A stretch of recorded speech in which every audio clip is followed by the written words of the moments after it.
प्राचीन हिंदू इतिहास और पुराणों के अनुसार ऐसे 7 व्यक्ति हैं जो चिरंजीवी हैं। यह सब किसी न किसी वचन, नियम या शाप से बंधे हुए हैं और यह सभी दिव्य शक्तियों से संपन्न है। योग में जिन अष्ट सिद्धियों की बात कही गई है वे सारी शक्तियां इनमें विद्यमान है। हिंदू धर्म अनुसार इन्हें 7 जीवित महामानव भी कहा जाता है। प्राचीन ग्रंथों के अनुसार इनका प्रातः स्मरण करने से मनुष्य दीर्घायु और निरोग रहता है। वीडियो को आगे बढ़ाने से पहले आपसे विनती है कि वीडियो को लाइक और चैनल को सब्सक्राइब जरूर कीजिए। चलिए तो आपको बताते हैं यह 7 चिरंजीवी कौन कौन है। राजा बलि। राजा बलि के दान के चर्चे दूर दूर तक थे। देवताओं पर चढ़ाई करने के बाद राजा बलि ने इंद्रलोक पर भी अधिकार कर लिया था। बलि सतयुग में भगवान वामन अवतार के समय हुए थे। राजा बलि के घमंड को चूर करने के लिए भगवान ने ब्राह्मण का भेष धारण कर राजा बलि से 3 पग धरती दान में मांगी थी। राजा बलि ने कहा कि जहां आपकी इच्छा हो 3 पैर रख दो। तब भगवान ने अपना विराट रूप धारण कर 2 पगों में तीनों लोक नाप दिए और तीसरा पग बलि ने अपने सर पर रखकर 3 पग पूरे किए। भगवान विष्णु बलि के इस दान से बहुत प्रसन्न हुए और बलि को अमरता का वरदान दिया। फिर बलि को पाताल लोक भेज दिया। भगवान परशुराम। परशुराम श्री राम के काल के पूर्व महान ऋषि रहे हैं। उनके पिता का नाम जमदग्नि और माता का नाम रेणुका था। पति परायणा माता रेणुका ने 5 पुत्रों को जन्म दिया, जिनके नाम क्रमशः वसुमान, वसुषेण, वसु, विश्वावसु तथा राम रखे गए। राम की तपस्या से प्रसन्न होकर भगवान शिव ने उन्हें फरसा दिया था, इसीलिए उनका नाम परशुराम हो गया।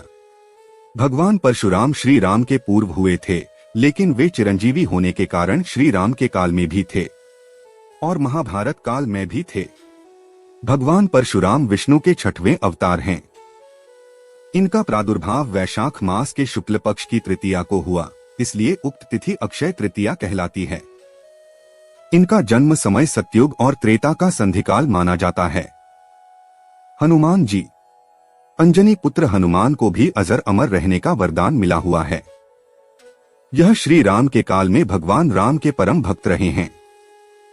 हजारों वर्षों बाद वे महाभारत काल में भी नजर आते हैं। महाभारत में प्रसंग है कि भीम उनकी पूंछ को मार्ग से हटाने के लिए कहते हैं तो हनुमान जी कहते हैं कि तुम ही हटा लो, लेकिन भीम अपनी पूरी ताकत लगाकर भी उनकी पूंछ नहीं हटा पाता है। विभीषण। रावण के छोटे भाई विभीषण, जिन्होंने राम की नाम की महिमा जपकर अपने भाई के विरुद्ध लड़ाई में उनका साथ दिया और जीवन भर राम नाम जपते रहे। श्री राम ने उन्हें चिरंजीवी होने का वरदान दिया था। ऋषि व्यास। महाभारतकार व्यास ऋषि पराशर एवं सत्यवती के पुत्र थे। ये सांवले रंग के थे तथा यमुना के बीच स्थित एक द्वीप में उत्पन्न हुए थे। अतएव ये सांवले रंग के कारण कृष्ण तथा जन्मस्थान के कारण द्वैपायन कहलाए। इनकी माता ने बाद में शांतनु से विवाह किया, जिनसे उनके 2 पुत्र हुए, जिनमें बड़ा चित्रांगद युद्ध में मारा गया और छोटा विचित्रवीर्य संतानहीन मर गया। कृष्ण द्वैपायन ने धार्मिक तथा वैराग्य का जीवन पसंद किया, किंतु माता के आग्रह पर इन्होंने विचित्रवीर्य की दोनों संतानहीन रानियों द्वारा नियोग के नियम से 2 पुत्र उत्पन्न किए, जो धृतराष्ट्र तथा पांडु कहलाए। इनमें तीसरे विदुर भी थे।